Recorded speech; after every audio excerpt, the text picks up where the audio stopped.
وقت کی دھول کے نیچے کئی ایسی کہانیاں دبی ہیں جو آج بھی بولتی ہیں۔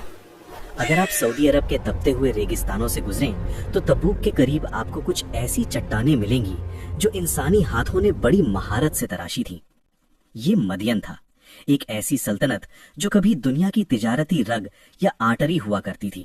آج سے ہزاروں سال پہلے یہ جگہ ویران نہیں تھی۔ یہاں سبزہ تھا، میٹھے پانی کے چشمے تھے اور روزانہ ہزاروں قافلہ یہاں رکا کرتے تھے۔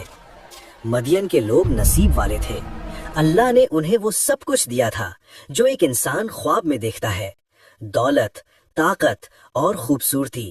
مدین کی یہ دولت ہماری نسل در نسل رہے گی، کوئی اسے چھین نہیں سکتا۔ مگر اسی دولت کی چمک نے ان کی آنکھوں پر تکبر کی پٹی باندھ دی تھی۔ ہم سے زیادہ امیر کوئی نہیں۔ انہوں نے سمجھا کہ یہ تراشے ہوئے پہاڑ اور یہ سونے کے ڈھیر انہیں ہمیشہ زندہ رکھیں گے۔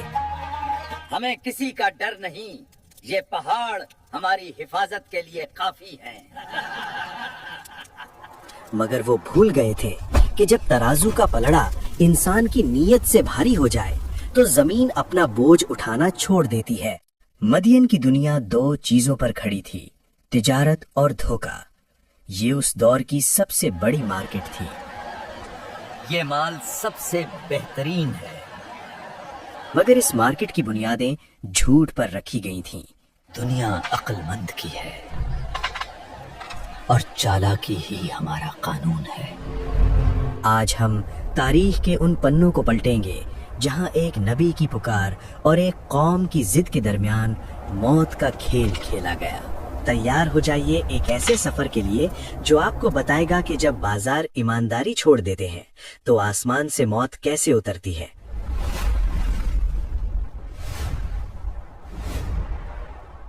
مدین کے بازار دنیا بھر میں مشہور تھے، مگر ان کی شہرت کی وجہ ان کا مال نہیں، ان کا اکنامک سسٹم تھا۔ وہ دنیا کے پہلے لوگ تھے جنہوں نے دھوکے کو ایک قانون یعنی لا بنا لیا تھا۔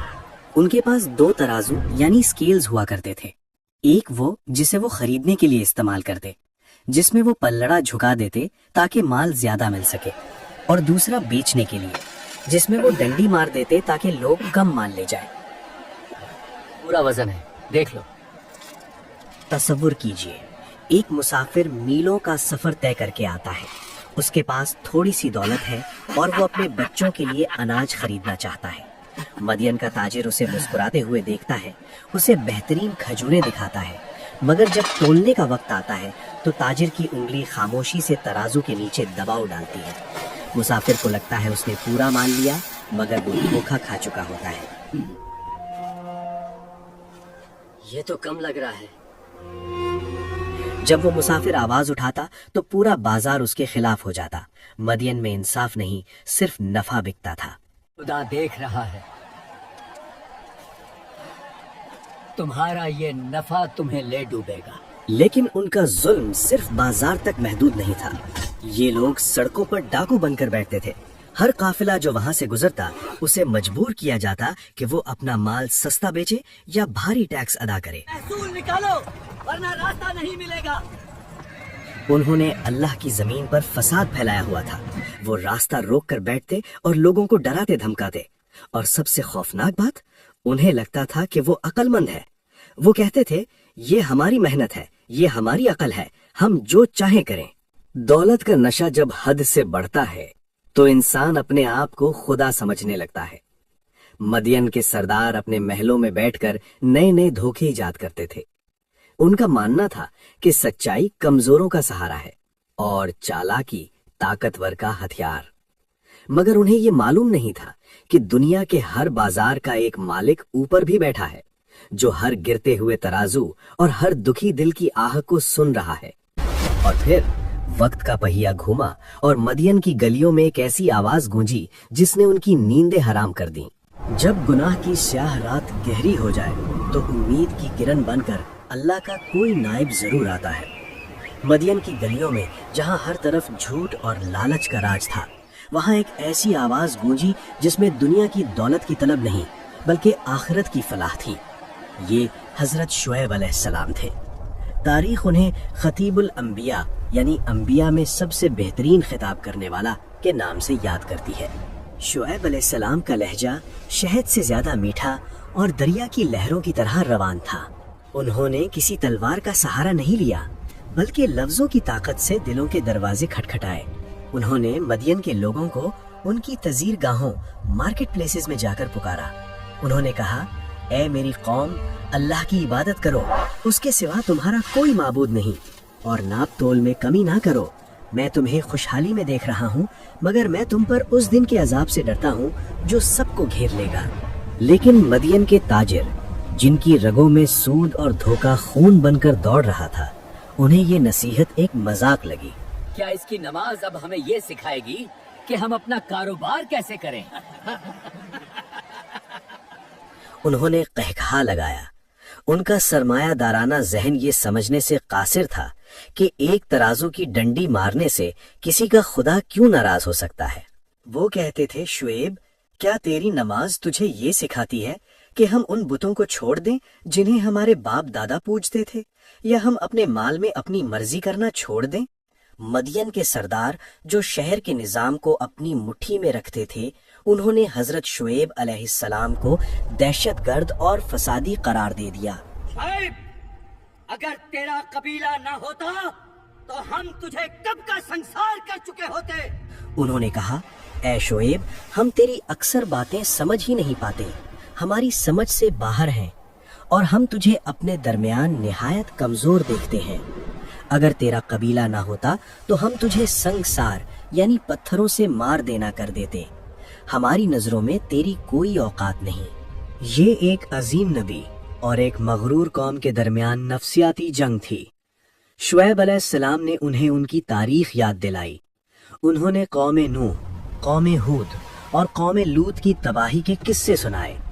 उन्होंने समझाया कि मेरे भाइयों, मुझसे दुश्मनी तुम्हें इस जुर्म पर ना उकसाए कि तुम पर भी वैसा ही अजाब आ जाए जैसा तुमसे पहले वालों पर आया। और कौम लूत तो तुमसे कुछ दूर नहीं है, उनके खंडहर तुम्हारे रास्ते में आते हैं, मगर तकब्बुर इंसान को अंधा कर देता है। मदियन वालों ने अपनी आंखें बंद कर लीं और अपने कानों में उंगलियां डाल लीं। शहर दो हिस्सों में बंट गया था। एक तरफ वो चंद गरीब और कमजोर लोग थे जो हक की पुकार पर लब्बैक कह चुके थे। हमने हक को पा लिया है, अब मौत का डर कैसा। और दूसरी तरफ वो तकब्बुर का जिन था जो किसी कानून को नहीं मानता था। जब शुएब अलैहिस्सलाम ने देखा कि उनकी नर्म मिजाजी को उनकी कमजोरी समझा जा रहा है, तो उन्होंने वो तारीखी जुमला कहा जो हर नबी अपनी कौम से कहता है जब पानी सर से गुजर जाता है, तुम भी इंतजार करो, मैं भी तुम्हारे साथ इंतजार करने वालों में हूँ। मदियन के बाजार अब भी सजाए हुए थे, तराजू अब भी झूठ तोल रहे थे, मगर आसमान पर फैसला लिखा जा चुका था। वो लोग नहीं जानते थे कि उनकी हंसी जल्द ही चीखों में बदलने वाली है। वो नहीं जानते थे कि जिस दौलत पर उन्हें नाज है वही उनका कफन बनेगी। जब हक की पुकार को झूठ के जोर से दबाया नहीं जा सका, तो मदियन के सरदारों ने वो रास्ता इख्तियार किया जो हर मगरूर कौम ने अपने नबी के खिलाफ चुना है, जुल्म और इखराज, एक्सपल्शन। उन्होंने हजरत शुएब अलैहिस्सलाम को आखिरी बार बुलाया। ये दावत नहीं थी, ये एक खुला ऐलान जंग था। मदियन के सबसे बड़े सरदार ने, जिसकी गर्दन तकब्बुर से कभी नहीं झुकी थी, गरज कर कहा, आए शुएब, या तो हम तुझे और तेरे साथ ईमान लाने वालों को अपनी बस्ती से निकाल देंगे, या फिर तुम्हें हमारी मिल्लत, मजहब और तरीकों में वापस आना होगा। ये धमकी सिर्फ हजरत शुएब अलैहिस्सलाम के लिए नहीं थी, बल्कि उन तमाम कमजोर लोगों के लिए थी जिन्होंने दौलत के बुत को छोड़कर अल्लाह की बंदगी इख्तियार की थी। शुएब ने निहायत इत्मीनान से जवाब दिया, क्या तब भी जबकि हम तुम्हारे तरीके को नापसंद करते हों? अगर हम अल्लाह की तरफ से नजात पाने के बाद तुम्हारे दीन में वापस आ जाएं, तो इसका मतलब ये होगा कि हमने अल्लाह पर झूठ बांधा है। उनका ये जवाब मदियान की सल्तनत की बुनियादों पर एक हथौड़ा बनकर लगा। उन्होंने साफ कह दिया कि दौलत और ताकत का डर उन्हें सच्चाई से पीछे नहीं हटा सकता। यहाँ तारीख हमें एक और गिरोह का बताती है जिन्हें अस्हाबल ऐका, जंगल वाले या झाड़ियों वाले कहा जाता है। ये लोग भी हजरत शुएब अलैहिस्सलाम की दावत के मुखातिब थे, इनका गुनाह भी वही था, नाप तोल में कमी और रास्ता रोककर लोगों को लूटना। इन्होंने भी अपने नबी का मजाक उड़ाया और कहा, तू तो सिर्फ एक जादूज़दा शख्स है, तू तो हमारे जैसा ही एक इंसान है। अगर तू सच्चा है तो हम पर आसमान का कोई टुकड़ा गिरा कर दिखा। आसमान का टुकड़ा, ये वो मुतालबा था जिसने उनकी किस्मत पर मोहर लगा दी। जब इंसान अपनी हिदायत के लिए मौजिज़ात मांगने के बजाय अजाब की तमन्ना करने लगे तो समझ लीजिए कि तौबा के दरवाजे बंद होने वाले हैं। शुएब ने अपने सर को आसमान की तरफ उठाया और वो दुआ की जो अर्श को हिला देने वाली थी। ऐ हमारे रब, हमारे और हमारी कौम के दरमियान हक के साथ फैसला कर दे, और तू ही बेहतरीन फैसला करने वाला है। फैसला हो चुका था। मदियान और ऐका की पुर रौनक गलियों में अचानक हवा रुक गई। वो ठंडी हवा जो उनके खेत सरसब्ज रखती थी अब एक तपते हुए तन्नूर में बदल गई। सूरज अपनी पूरी आग उगलने लगा, पानी के चश्मे खोलने लगे। ये अजाब का पहला मरहला था, सख्त तरीन तपिश। 7 दिन और 7 रातें ये कौम आग के दरिया में जलती रही। उनके महलों की खंडक खत्म हो गई, उनका सरमाया उन्हें सुकून न दे सका। ये कैसी आग है?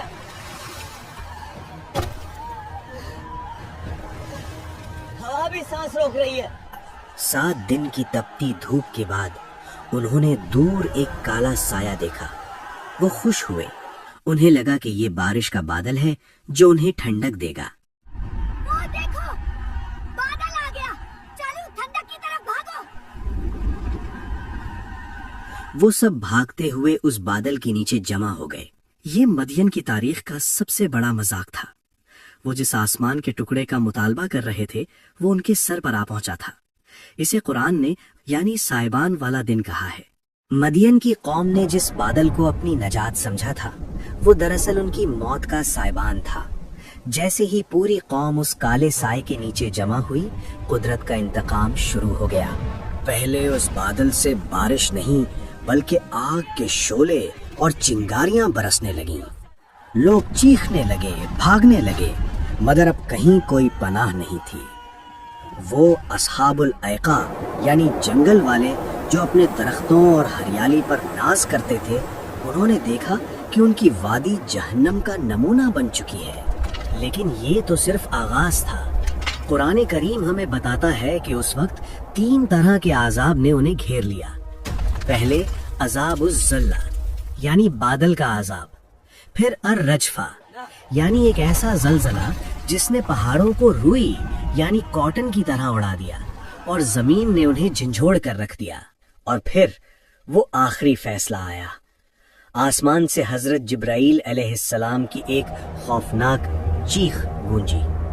ये कोई आम आवाज नहीं थी, ये एक ऐसी साउंड वेव थी जिसने इंसानी जिस्मों के अंदर दिलों को फाड़ दिया। वो लोग जो कल तक हजरत शुएब अलैहिस्सलाम का मजाक उड़ाते थे, उस एक चीख ने उनकी सांसें हमेशा के लिए रोक दी। कुरान के अल्फाज हैं, वो अपने घरों में इस तरह औंधे पड़े रह गए जैसे वो कभी वहां बसे ही ना थे। जब सूरज ढल गया और मौत का सन्नाटा छाया तो मदियन का वो बाजार जो दुनिया की सबसे बड़ी मार्केट थी अब एक कब्रिस्तान बन चुका था। वहां ना कोई बेचने वाला बचा, ना कोई खरीदने वाला। वो तराजू जो झूठ तोलते थे अब मट्टी में दबन थे। वो सोने के ढेर जिन पर उन्हें नाज था वहां बेयारो मददगार पड़े थे। हजरत शुएब अलैहिस्सलाम और उनके मोमिन साथी अल्लाह की हिफाजत में वहां से निकल चुके थे। जब उन्होंने पलटकर अपनी कौम की तबाही देखी तो उनका दिल भर आया। शुएब अलैहिस्सलाम ने दुख भरी आवाज में कहा, ऐ मेरी कौम, मैंने तुम्हें अपने रब का पैगाम पहुंचा दिया था और तुम्हारी खैर ख्वाही की थी, तो अब मैं इस काफिर कौम पर कैसे अफसोस करूं। उन्होंने महसूस किया कि जब कोई कौम हिदायत के हर दरवाजे को खुद अपने हाथों से बंद कर दे तो उनका अंजाम यही होता है। आज हजारों साल गुजरने के बाद भी सऊदी अरब के इलाके अल बदा मदियन में वो पहाड़ और घर मौजूद हैं जो इस अजीम दास्तान की गवाह हैं। ये खंडर आज के ताजरों, आज के सियासतदानों और आज के इंसान को एक ही सबक देते हैं कि तिजारत सिर्फ पैसा कमाने का नाम नहीं बल्कि आखिरत कमाने का जरिया है। जब इंसान के तराजू में धोखा आता है तो अल्लाह की रहमत चली जाती है। مدین کی یہ کہانی صرف ایک تاریخی واقعہ نہیں بلکہ ہر اس شخص کے لیے ایک وارننگ ہے جو سمجھتا ہے کہ وہ اپنے دھوکے سے دنیا کو جیت سکتا ہے۔ یاد رکھیں، ترازو صرف بازار میں نہیں ہوتے،